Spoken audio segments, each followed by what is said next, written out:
आम ही लोग ईवीएम के खिलाफ हैं। 90% लोग को सही से मोबाइल चलाना नहीं आता हो, अब वहाँ लोग को ईवीएम से चुनाव करा के मूर्ख बनाया जा रहा है।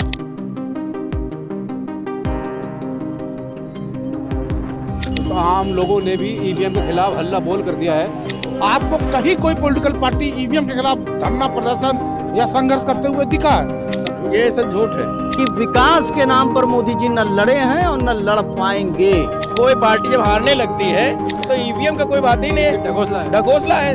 क्या बेईमानी? आप 5 वोट कैंसिल कर देते हो विपक्ष के, वे बेईमानी नहीं मानते। वीडियो देखा है, वीडियो सब फर्जी चलते हैं। नमस्कार दोस्तों, 2024 के चुनाव से पहले देश की राजधानी दिल्ली के अंदर वकीलों और आम लोगों ने भी ईवीएम के खिलाफ हल्ला बोल कर दिया है, जिसको लेकर अब हम लखनऊ के अंदर हाजिर हुए हैं। लोगों से जानने की कोशिश करेंगे कि वो ईवीएम को लेकर क्या सोचते हैं। जिस तरह से दिल्ली के अंदर वकीलों ने, अब आम लोगों ने भी उसके अंदर शिरकत करनी शुरू कर दी है ईवीएम के खिलाफ। आपको क्या लगता है, लखनऊ के अंदर भी ऐसा प्रोटेस्ट होगा? मैं आपके माध्यम से ये बताना चाहता हूँ, आम ही लोग ईवीएम के खिलाफ हैं। ये पॉलिटिकल पार्टी ईवीएम के खिलाफ नहीं है। तो है तो ट्विटर पे है और प्रेस कॉन्फ्रेंस में है, जमीन पर सिर्फ आम आदमी ईवीएम के खिलाफ है। अच्छा, आपको कहीं कोई पॉलिटिकल पार्टी ईवीएम के खिलाफ धरना प्रदर्शन या संघर्ष करते हुए दिखा है? अच्छा, कांग्रेस पार्टी ईवीएम के खिलाफ आवाज तो बहुत उठाती है। आवाज ट्विटर और सोशल मीडिया से नहीं चलेगा ना, प्रेस कॉन्फ्रेंस करने से आवाज नहीं होती ना। जनता के बीच में आप उस मुद्दों को लेकर कब जाएंगे? आप जनता के मुद्दे लेकर जनता के बीच में नहीं जा रहे हैं, जनता मुद्दा लेकर आप तक जा रही है, फिर भी आप संघर्ष नहीं कर रहे हैं उनके साथ। ईवीएम का प्रदर्शन दिल्ली में लगातार हो रहा है, जनता कर रही है, कोई पॉलिटिकल पार्टी इन्वॉल्व नहीं है। जनता पॉलिटिकल पार्टीज को मुद्दा बता रही है कि आप आइए संघर्ष करिए, लेकिन पॉलिटिकल पार्टीज चुनाव के मैदान में है, जनता के बीच में नहीं है। तो पॉलिटिकल पार्टियों को भरोसा होगा ईवीएम हैक नहीं होती है, बैलेट पेपर से ज्यादा धांधली हो जाएगी। फिर हमको बेवकूफ बनाना छोड़ दे। हर चुनाव हारने के बाद हमसे क्यों कहते हैं कि हम नहीं आ रहे, ईवीएम हराई हमको। तो हारने के बाद इंसान कुछ तो बोलेगा, अपनी कमियां थोड़ी ना बताएगा। अपनी कमियों पे उनको विचार विमर्श करना चाहिए। फिर लगातार चुनाव हारते रहेंगे ये लोग, अगर विचार विमर्श नहीं करेंगे, ईवीएम में टिकरा फोड़ेंगे, फिर ऐसे ही रहेगा। हम लोगों को दिमाग हैक कर लिया जाएगा कुछ दिन में। इंटेलिजेंस AI आ गया है। अखिलेश यादव हो, मायावती हो, राहुल गांधी हो, उनका चेहरा लगा के उनकी आवाज में अलल जलूल बयान देकर BJP IT cell Amit Malviya viral कर देंगे। जनता तो सोचेगी हमें। AI से पहचान तो हो जाती है ना, AI की आवाज नहीं पहचान हो पाएगी। हमारे घर में गांव में लोग नहीं जानते AI, जो सबसे ज्यादा वोटर गांव में रहता है। तो आप करना क्या चाहते हैं? सत्ता अपना काम कर रही है, उसको संघर्ष कैसे करना है, सत्ता में कैसे आना, वो कर रही है, लेकिन विपक्ष क्या कर रहा है? सवाल विपक्ष से होना चाहिए। हमने सरकार की आंखों में आंखें डालकर बात करने के लिए विपक्ष कर कैसे नहीं रहा है? राहुल गांधी ने पहले भारत जोड़ो यात्रा के दौरान 2000 किलोमीटर पैदल यात्रा की है, अब 6000 किलोमीटर लंबी यात्रा कर रहे हैं। घर में थोड़ी ना बैठे राहुल गांधी। एक ही पॉलिटिकल पार्टी है देश में, एक ही नेता है देश में। तो अखिलेश यादव हर जिले का दौरा कर रहे हैं। क्या दौरा कर रहे हैं? शादियों में जा रहे हैं। अरे शादियों का तो आपको लगता है ना, बाकी तो वो कार्यकर्ताओं से मिल रहे हैं रोज। किससे मिल रहे हैं? शादियों में जाके मिल रहे हैं। मैं तो उनका डेली ट्विटर देखता हूँ, शादियों में जाते हैं। कहीं रैली दिखा दीजिए, पिछले चुनाव करीब है, कोई भी एक जनसभा अखिलेश यादव के पिछले 3 महीने में दिखा दीजिए कोई जनसभा हुई है। पब्लिक के बीच में गए हैं, सड़कों पर आए हैं, शादियों में आए हैं। तो जनसभा तो चुनाव के दौरान होगी ना। अरे चुनाव तो 60 दिन तो बचा चुनाव का, कब आएंगे आप? प्रत्याशी घोषित तो कर दिए उन्होंने। क्या प्रत्याशी? उसमें कितने उनके घर के हैं? 3 लोग हैं। 16 लोग, 12 लोग में 3 लोगों का परसेंटेज कितना हुआ उनके घर की? 3 ही तो हैं। तो परसेंटेज कितना हुआ? कैंडिडेट से कुछ नहीं होता। बाकी 80 में से भी 3 ही 2-4 रहेंगे और बस नहीं। परसेंटेज रहना है। क्या शिवपाल जी को छोड़ देंगे? शिवपाल जी भी लड़ लेंगे, 4 हो जाएंगे। हाँ। और एक बिरादरी की और एक परिवार की कितनी हो जाएगी सीटें? ये 80 में एक बिरादरी एक परिवार की कितनी हो जाएगी? देखिए मुद्दा वो नहीं है, मुद्दा वो भटका। जिताऊ प्रत्याशी है नहीं है। जिताऊ पर पिछली बार तो हार गए थे, धर्मेंद्र यादव टिकट दिया, बदायूं से भी लड़े, उपचुनाव आजमगढ़ से जाके लड़े, बुरी तरह हार गए। वो जिताऊ 5000 वोटों से हारे, कुल ज्यादा। लेकिन जनता के मुद्दों को लेकर कहाँ कब आएंगे? ये मेरा सवाल है। ईवीएम के मुद्दे पे कब आएंगे? किसानों के मुद्दे पे कब आएंगे? ड्राइवरों के मुद्दे पे कौन आया? जनता खुद अपने आप संघर्ष करेगी। आपको विपक्ष के रोल क्यों दिया गया? जनता ने क्यों आपको विपक्ष में बैठाया? अच्छा, विपक्ष की सिर्फ एकमात्र पार्टी है जो संघर्ष करती थी, उसका नाम भारतीय जनता पार्टी है। सिलेंडर का दाम बढ़ता था, स्मृति ईरानी सिलेंडर उठा लेती थी। इनको मीडिया दिखाती थी, इनको मीडिया नहीं दिखाता है। अरे भैया हम लखनऊ में रहते हैं, लखनऊ की सड़कों पर स्मृति ईरानी कौन सा सिलेंडर घुमाकर पूरे देश में घूम रही थी, वो भी बस फोटो खिंचवाया, मीडिया ने दिखा दिया। ये तो फोटो भी नहीं खिंचवा रहे हैं ना। तो इनका फोटो आपको दिखता नहीं है, मीडिया दिखाती नहीं है। मैं लखनऊ में हूँ, जहाँ धरना प्रदर्शन की जगह वहीं रहता हूँ। मैं अभी तक नहीं देख पाया अखिलेश यादव को। मायावती को तो कभी नहीं देखा, अखिलेश यादव को पहले देखा है, लेकिन अभी नहीं देख रहा हूँ। सपा कार्यालय चले जाओ, वहाँ पर तमाम और अपने नेताओं से, कार्यकर्ताओं से मिलते हैं। मिलने की बात अलग है, संघर्ष करने की बात अलग है। संघर्ष नहीं हो रहा है। वो संघर्ष कौन सा है? हम भी ऑफिस खोल के बैठ जाएंगे, आइए लोग मिले, हमको भी वोट दीजिए। वोट के लिए जाना पड़ता है, ना कि बुलाना पड़ेगा। ये तो बुलाते हैं। आप हमको 20% वोट हमको सिर्फ उसको हराने के, बीजेपी को हराने के नाम पे लेंगे? कैसे देंगे हम? हमारे लिए कब क्या खड़े हुए? लाखों हजारों लोग जेल में, यूएपीए में एक बार आवाज उठाई। ठीक। चाचा क्या लग रहा है 2024 के चुनाव को लेकर? काफ़ी अब तो ईवीएम का मुद्दा भी वकीलों के साथ साथ अब आम लोगों ने भी बहुत तेज़ी के साथ उठाना शुरू कर दिया है, लेकिन जिस तरह से बैलेट पेपर के साथ भी धांधली हो रही है, तो फिर विपक्ष करेगा क्या? आखिरकार मुद्दे क्या होंगे? मुद्दे देखिए बहुत हैं, मुद्दे बहुत रहेंगे भी।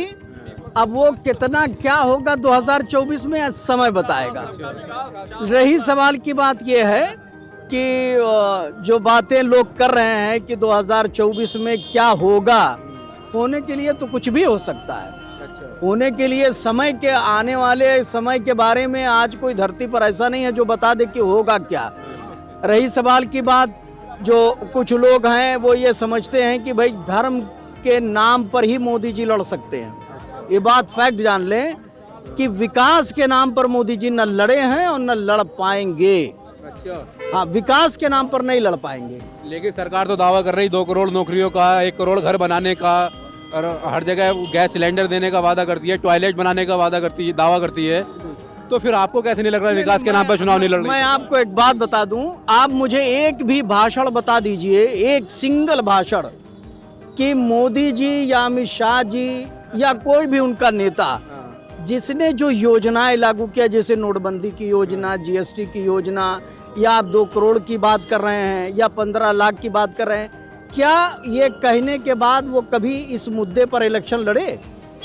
उन्होंने कहा कि हमने 2 करोड़ नौकरी दे दिया हमको। बताइए, इस देश की जनता जो है, अटल बिहारी वाजपेयी ने विकास के मुद्दे पर इलेक्शन लड़ा था, उन्हें सत्ता से बाहर कर दिया।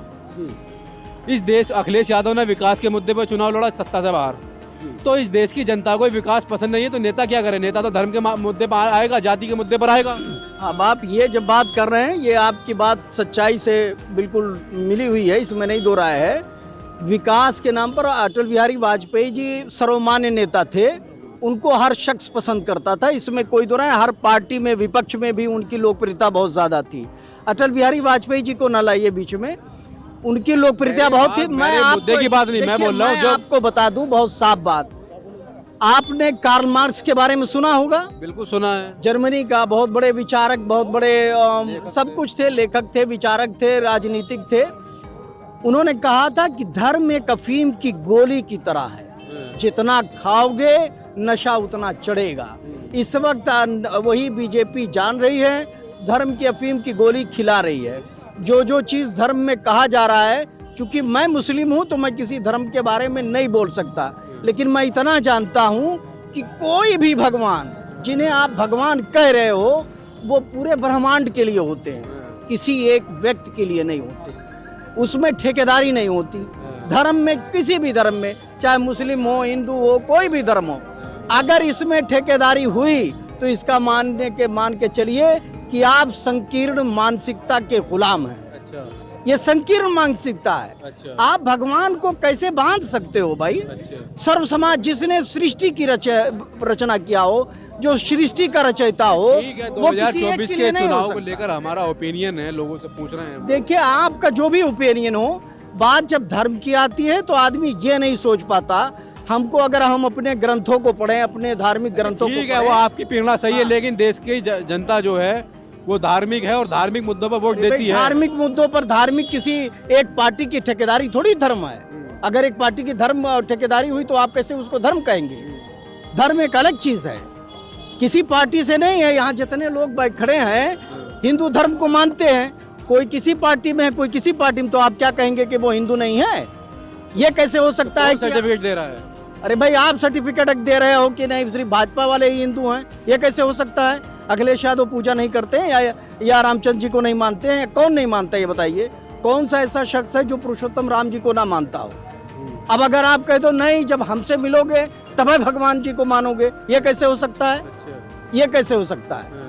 भाई जो आदमी उसी धर्म में पैदा हुआ है उस धर्म को मानने वाला है, लेकिन एक पार्टी ठेकेदार नहीं हो सकती। हाँ, अब अगर आप ठेकेदार बन सकते हैं धर्म के, नहीं बन सकती है, जबरदस्ती बनिए बात अलग है। क्या भाई 2014 के चुनाव को लेकर जिस तरह से विपक्ष ईवीएम का मुद्दा उठा रहा है और सब झूठ ये सब झूठ है। जब सच क्या है? कोई पार्टी जब हारने लगती है कि आपसे हम कुश्ती हारने लगेंगे तो आप क्या कहेंगे कि इन्होंने हाथ मेरा ऐड दिया हम गिर गए? तो ईवीएम का कोई बात ही नहीं है, ढकोसला है सरासर। और ये जान रही है बीजेपी, ये समाजवादी वाले यही मुद्दा उठाते हैं कि ईवीएम चोरी कर ले रहे हैं, ईवीएम से जीत जा रहे हैं। पर्ची कटवा करके वो करा लीजिए, वोटकरी करा लीजिए, बीजेपी वाले पे वो लगा देते हैं, निशान मार देते हैं, वोट कैंसिल कर देते हैं।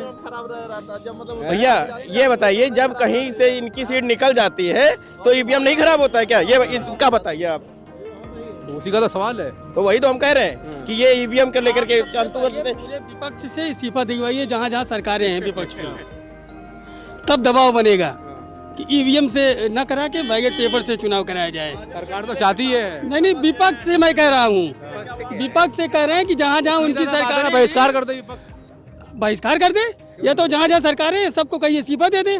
अब बताइए बेईमानी हुई थी, अब ईमानदारी से बैलेट पेपर से चुनाव करवाइए सब जगह। जिस तरह से बैलेट पेपर से भी चंडीगढ़ के दौरान वो चुनाव मेयर के चुनाव में एक निर्वाचन अधिकारी उसके ऊपर टिक मार मार कर 8 वोट कैंसिल कर देता है और भाजपा का मेयर बना देता है, तो बैलेट पेपर में तो और भी धांधली के चांस है। तो कांग्रेस अभी तक सरकार क्या कैसे बनाती थी? लूट पाट और बूथ कैप्चरिंग चाहिए थी कांग्रेस और लालू प्रसाद यादव मोदी भी उसी सारे पर चल रहे हैं। हाँ तो वो तो चल ही रहे हैं, तब सत्ता उनके हाथ में थी, आज सत्ता इनके हाथ में, बात खत्म हो गई। तो मोदी जी भी वही करेंगे जो कांग्रेस ने किया है। अरे भाई जब इससे क्यों कर रहा है मोदी जी? वो क्यों कर रहा है मोदी जी? मोदी जी अपना काम कर रहा है। मध्य प्रदेश की सरकार गिरा दी, महाराष्ट्र की सरकार गिरा दी उन्होंने। मोदी ने क्यों गिराई? अपने आप विधायकों ने गिराई। को नहीं खरीदा था उन्होंने। किसी को नहीं खरीदा, क्यों कर रही? कल जब मेयर का चुनाव हुआ क्यों कहाँ हुआ? क्या चंडीगढ़ में कुछ नहीं हुआ। बैलेट से बेईमानी नहीं मानते? क्या बेईमानी है इसमें? क्या बेईमानी? 8 वोट कैंसिल कर देते हो विपक्ष के, बेईमानी नहीं मानते? नहीं बेईमानी, कोई बेईमानी नहीं। क्या बेईमानी होगा तब सही ठीक रहेगा। हमारे साथ क्या होगा? हमारे साथ ईमानदारी से होता है। अगली बार अगर कांग्रेस की सरकार बन जाती दिल्ली में, अरे ईडी के दबाव में आपकी पार्टी कैसे दिल्ली में बन गई? कैसे बन गई? अगर बेईमानी होती तो हमारी भाजपा की बन जाती। अच्छा, अगर बेईमानी होती तो भाजपा की बन जाती। क्यों आपकी पार्टी बनी? बताइए मेयर के चुनाव में 20 वोट इंडिया गठबंधन को मिले, 15 वोट भाजपा को मिले, 8 वोट कैंसिल करके मेयर भाजपा ने अपना बना लिया। कैंसिल हो गए ना? वीडियो नहीं देखी आपने? किया नहीं वीडियो देखा। वीडियो सब फर्जी चलते हैं। कैसा चल रहा फर्जी? फर्जी चलते वीडियो। क्या विपक्ष नहीं चलाती? क्यों नहीं किया अभी तक? अरे फर्जी चलते हैं सब वीडियो। फर्जी अगर कोई चला रहा मुकदमा कर दो। मुकदमा होगा, मुकदमा निश्चित होगा। बताइए बेईमानी हुई है भाई, आप आगे गए नहीं है, हाई कोर्ट गए हैं ना, तो उसमें दूध का दूध पानी पानी हो जाएगा। जिस तरह से रिटर्निंग ऑफिसर बताएगा कैसे। सुप्रीम कोर्ट में महाराष्ट्र वाला केस 2 साल से चल रहा है, अभी तक उसी का फैसला नहीं आया। 5 साल बाद हो सकता है इसकी वो लग जाए, पिटीशन बाद आएगा, ऐसे चलता रहेगा। वही तो बात है ना। अरे भाई 5 साल बाद ये फैसला होता है कि विधायक जी चुनाव लड़ने के योग्य नहीं है, तब क्या करेंगे आप? तो इस न्यायपालिका में सुधार होना चाहिए, नहीं होना चाहिए? भाई इसे अटकाने के लिए तो न्यायपालिका भेजा जाता है, ये लटकाने के लिए भेजा है। और क्या भाई 20 वोट उनके पास थे, 15-16 इनके पास थे। अच्छा, तो कैसे जो है भाजपा का बन गया? बेईमानी करो, 5 साल लटकाओ। हाँ तो चलता रहेगा सब, जिसकी लाठी उसकी भैंस। हाँ चलता रहेगा। हाँ चाचा बोलिए। हाँ वो तो सही है, जिसकी लाठी उसकी भैंस है।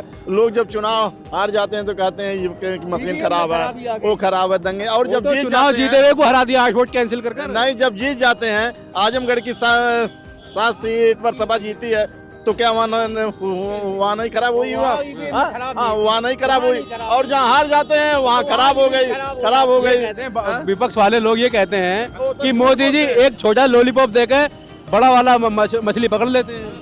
अरे मोदी जी ऐसे संत आदमी आपके भारत में आके आपके हिंदुस्तान को हिंदुस्तान बना दिया। देखिए संत हाँ। का अपमान मत करिए। और उनके ऊपर कोई आक्षेप नहीं लगाने वाला है। और फिर 400 प्लस पे आएंगे, 400 प्लस 2024 में 400 प्लस।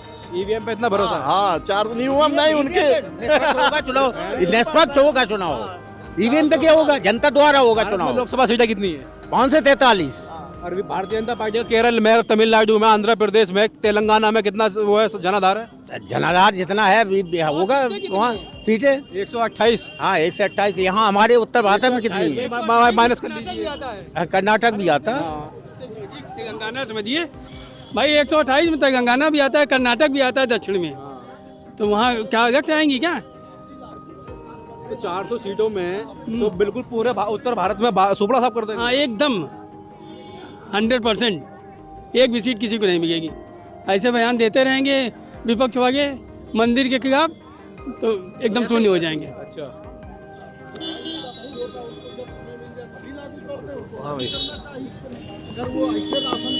जिस तरह से ये दिल्ली के अंदर सुप्रीम कोर्ट के वकीलों के साथ साथ अब आम लोगों ने भी ईवीएम के खिलाफ हल्ला बोल कर रखा है, क्या लग रहा है आपको कि ये सही है सब, ये गलत है? देखिए, मैं इस पे एक चीज़ कहूँगा कि जुडिशरी ऑफ पावर कंट्री का जो होता है उसको वकील लोग मानते हैं कि मैं इसके अगेंस्ट नहीं जाके फाइट करूँगा, इसके अंदर ही फाइट करूँगा।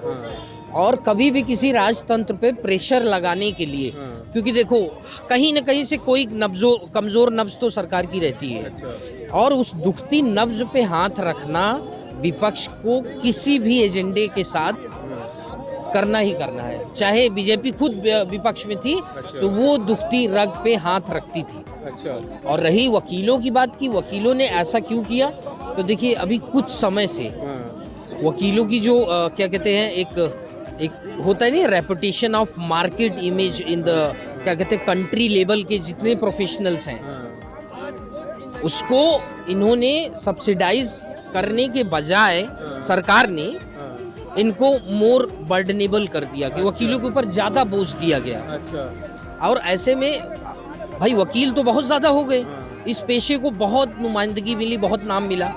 बाद में क्या हुआ कि आज वकील खुद ही बेचारे दर दर भटक रहे हैं। मुझे ऐसा नहीं बोलना चाहिए। तो ईवीएम के खिलाफ जो वकील प्रोटेस्ट कर रहे हैं, दर दर भटक रहे हैं, वही होगा भाई। समाज में अराजकता क्यों फैलती है? तो गरीब वकील अराजकता फैला रहे हैं। नहीं, हमने कभी ये कहा यार, आप ही कह रहे हैं। ना कैसा रिपोर्टर है, मुझे लगता है इंटर्न है, इसको लगता है दर दर भटक रहे हैं, फिर कह रहे हो अराजकता फैला। लाइव वालों नहीं, आप ही कह रहे हो दर दर भटक रहे हैं, फिर कह रहे हो अराजकता फैला। देखिए ईवीएम तो एक बड़ा मुद्दा है ही। और मैं एक चीज बता दूं, दिलीप मंडल को जानते हैं? जानता हूँ। दिलीप मंडल जी की एक बड़ी लॉबी है साउथ इंडियन। तो ये फोर्स होता है कि कौन सी लॉबी ज्यादा आजकल तो भारतीय जनता पार्टी के लिए लॉबिंग कर रहे हैं। नहीं, कभी नहीं। ट्विटर अकाउंट देख लो। वो क्या कहते हैं, उनके वो पक्ष में बोलते हैं, लेकिन वो स्टालिन के चेले हैं। अच्छा। स्टालिन के भारतीय जनता चेले। पार्टी के पक्ष में आ गए अब। मैं तो नहीं आ गया, ट्विटर खोल कर देखो, उनका पता चल जाएगा। हूँ मैं तो फॉलो पता करता चल हूँ जाएगा। दिलीप मंडल सर को। तो मेरे आपने पास फिर नंबर 15 दिन से पढ़ा नहीं, पर्सनली। 15 दिन से पढ़ा नहीं है फिर आपने। भैया वो तो क्या कहते हैं वो, क्योंकि देखिए वो बहुत विरोध किए।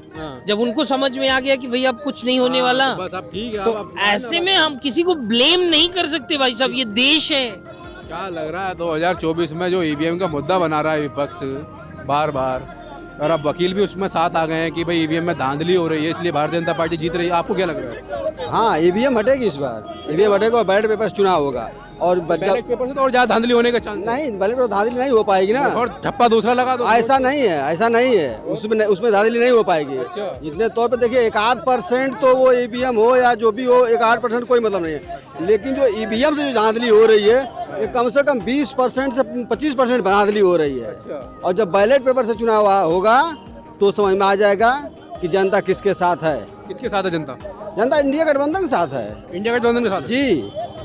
ये बेईमानी कर रहे हैं। बिल्कुल बेईमानी कर रहे हैं। 20% ईवीएम हाई करके और ये लोग चुनाव जीत रहे हैं। अच्छा। इतना गारंटी के साथ ये लोग दावा करते हैं। कैसे दावा कर देते हैं? अच्छा। इनके साथ जनता नहीं है। जनता नहीं इनके साथ। आप दारू सफा छोड़ दीजिए, आप हजरतगंज छोड़ दीजिए, आप देहातों में चले जाइए, आपको समझ में आएगा कि कहाँ क्या है। अच्छा। जो चीजें बस यही है, यहाँ भाड़े में पैसे दे के छोड़े गए लोग, आके अपना पार्टी का प्रचार कर रहे हैं लोग। हम लोग किसी पार्टी के नहीं है, हम लोग आम जनता है हम लोग। अच्छा। हाँ, तो आप आम जनता हैं तो आप इंडिया गठबंधन के साथ तो हैं। जी जी बिल्कुल है भाई। जब देश बर्बाद हो रहा है, जब हमारा संविधान के साथ छेड़छाड़ हो रहा है, तो हम तो भाई जो संविधान का बचाव करेगा उसके साथ रहेंगे ना। धन्यवाद।